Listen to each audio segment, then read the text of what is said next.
గొప్ప వ్యక్తి అంటే సుదర్శన్ రెడ్డి గారు సైనిక స్కూల్గా మార్చి ఆయన వాళ్ళ భార్య స్వప్న గారు వీళ్ళిద్దరూ కలిసి సత్యవతి రాథోడ్ గారు అప్పుడు గిరిజన శాఖ మంత్రులు ఆమె సమక్షంలో వాళ్ళ కొడుకును 25% ఏదైతే ఓపెన్ కోటా ఉంటుందో ఆ కోటాలో భాగంగా వాళ్ళ కొడుకును కూడా అశోక్ నగర్ సైనిక్ స్కూల్లో చేర్పించాడు. ప్రభుత్వ సైనిక్ స్కూల్లో చేర్పించిన గొప్ప మరి ఆదర్శప్రాయుడు పెద్ది సుదర్శన్ రెడ్డి గారు. అయితే నేను ఈ విషయాలు ఎందుకు చెప్తున్నా అంటే పెద్ది సుదర్శన్ రెడ్డి గారికి ఎలాంటి చెడు అలవాట్లు లేవు. వారు తాగరు, అదేవిధంగా మరి ప్యూర్ వెజిటేరియను, నిరంతరం ఎక్సర్సైజ్ చేసే వ్యక్తి. 52 సంవత్సరాల వయసులో ఒక వ్యక్తికి అంత తీవ్రమైన గుండెపోటు వచ్చిందంటే దాని వెనుక ఏదో బలమైన స్ట్రెస్కు గురై ఉంటారు అనేదే చాలా క్లియర్గా అర్థమవుతా ఉంది. వారి కుటుంబ సభ్యులతోని, వారి సోదరులతోని, అదేవిధంగా ఆయనతో ఆప్తులుగా తిరిగిన, సన్నిహితంగా మెలిగిన వరంగల్ జిల్లా రాజకీయ నాయకులతో మాట్లాడిన తర్వాత నాకు అర్థమైంది ఏంటంటే ఈ ప్రభుత్వం ఆయనను ఘోరంగా టార్గెట్ చేసింది. మరి పెద్ది సుదర్శన్ రెడ్డి గారు చేసిన పాపం ఏంటి? ఆయన చేసిన పాపం ఏంటంటే ఆదర్శప్రాయుడిగా బతకడం. అదేవిధంగా సివిల్ సప్లైస్ ఆయన కార్పొరేషన్కు చైర్మన్గా పనిచేశారు. ఇప్పుడున్న రాష్ట్ర డీజీపీ సివి ఆనంద్ గారు ఆయన సివిల్ సప్లైస్ చైర్మన్గా ఉన్నప్పుడు ఆయన సివిల్ సప్లైస్ కమిషనర్గా ఉన్నారు.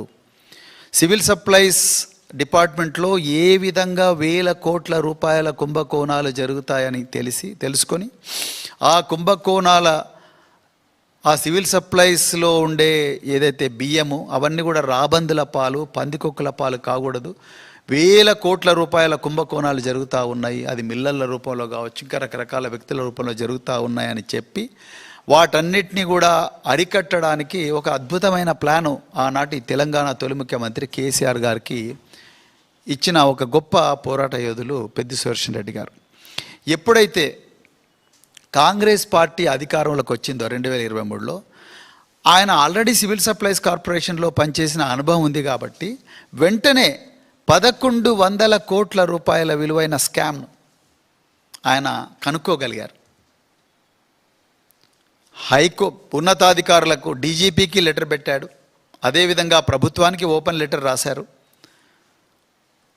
అదేవిధంగా ఈ తెలంగాణ భవన్ నుంచి కూడా మీడియా ద్వారా ప్రజలందరికీ కూడా ఈ స్కామ్ ఏ విధంగా జరిగిందో వివరించారు.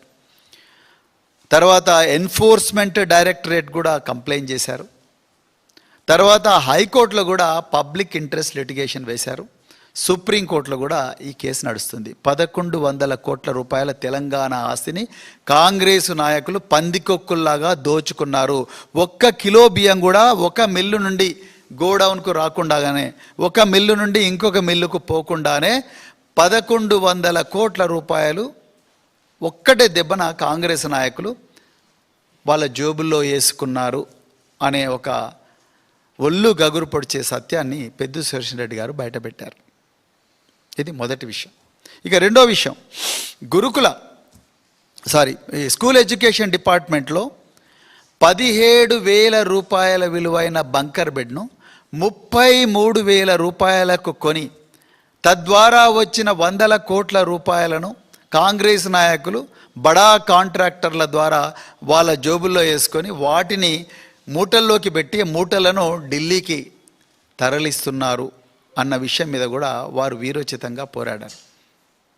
ఇంకా రకరకాల కుంభకోణాల మీద పోరాడేవారు. ఆయనకు రకరకాల సమాచారాలు వస్తున్నవి.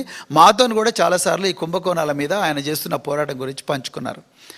ఇది ఎప్పుడైతే మరి ఇక రేవంత్ రెడ్డికి నేను దొరికిపోతున్నాను అన్న భయం కలిగిందో కాంగ్రెస్ నాయకులకు, ముఖ్యంగా రేవంత్ రెడ్డి గారికి ఇప్పుడున్న సివిల్ సప్లైస్ డిపార్ట్మెంట్లో, అయితే అది జరిగిన వెంటనే వీళ్ళు ఏం చేశారు, ముందు ఆయన వెపన్ లైసెన్స్ రెన్యూ చేయడం లేదు. వెపన్ లైసెన్స్ ప్రతిసారి కూడా రెన్యూ చేసుకోవాలి.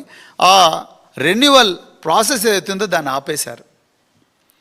దానికన్నా ముందు ఇంత క్రూరంగా ఉంటుందా ఈ కాంగ్రెస్ రాజ్యం అనేది? మరి ఇందిరమ్మ పాలన అంటున్నారు, ప్రజాపాలన అంటున్నారు, ఇంత ప్రతీకార పాలన జరుగుతున్న దానికి ఈ పెద్ది సుదర్శన్ రెడ్డి గారి ఉదంతమే స్పష్టమైన ఉదాహరణ.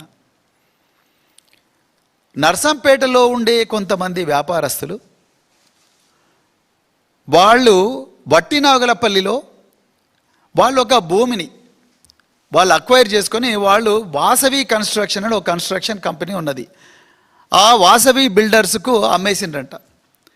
ఆ వాసవి బిల్డర్స్కు ఈ నర్సంపేట వ్యాపారస్తులు అమ్మేసిన భూమి మీద ముఖ్యమంత్రి గారి సన్నిహితుడైన ఫహీం ఖురేషీ కన్నుబడ్డదని నాకు కొంతమంది ఆ హాస్పిటల్లో నర్సంపేట వాసులు కొంతమంది చెప్పిండ్రు, కొంతమంది నాయకులు ఆ వాసులు చెప్పిండ్రు.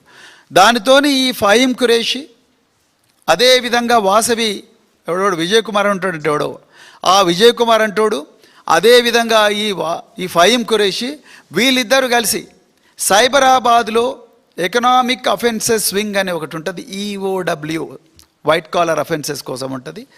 ఆ ఈఓడబ్ల్యూలో ఒక కేసు పెట్టించి ఆ విజయ్ కుమార్ అంటూనే కంప్లైంట్ ఇప్పించి ఎఫ్ఐఆర్ రిజిస్టర్ చేయించి పెద్ద ఎత్తున కూడా నర్సంపేటలో సుదర్శన్ రెడ్డి గారికి సన్నిహితులైన వ్యాపారస్తులు ఎవరైతే ఉన్నారో ఆ వ్యాపారస్తులందరినీ కూడా రోజు పోలీసుని పిలిపించి వాళ్ళని టార్చర్ చేసి చివరికి ఆయన పిఆర్ఓని కూడా టార్చర్ చేసి మీరు ఏమైనా చేయండి పెద్ది సుదర్శన్ రెడ్డి పేరు చెప్పండి, పెద్ది సుదర్శన్ పేరు కంపల్సరీ మీ 161 స్టేట్మెంట్లలో రావాల్సిందే, ఆయనను మేము దీంట్లో అక్యూజ్డ్ చేయాల్సిందే అని మాకు పైనుంచి ఆర్డర్స్ ఉన్నాయి.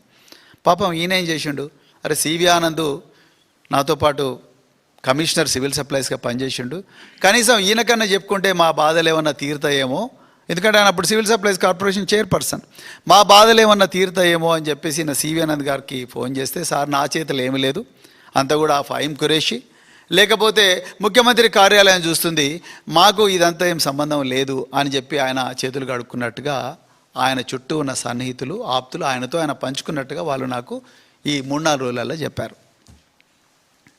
ఇంకొక మాట కూడా అన్నారు, అరే ఈ సుదర్శన్ రెడ్డికి ఇంకా ఏం పని లేదా, ఈ సివిల్ సప్లైస్ కుంభకోణం అని తిరుగుతూ ఉన్నారు, అదేవిధంగా మరి విద్యాశాఖలో జరిగిన బంకర్ బెడ్ల కుంభకోణం అని ప్రభుత్వం మీద ఫైట్ చేస్తున్నారు, ఇవన్నీ అవసరమా, కామ్గా ఉంటే అయిపోదా అంటే, నువ్వు కామ్గా ఉంటే, నువ్వు సైలెంట్గా ఉంటే, రేవంత్ రెడ్డి ప్రభుత్వం చేస్తున్న కుంభకోణాల మీద మాట్లాడకుండా ఉంటే నీకు వెపన్ లైసెన్స్ రెన్యూ చేస్తాము ఇండైరెక్ట్.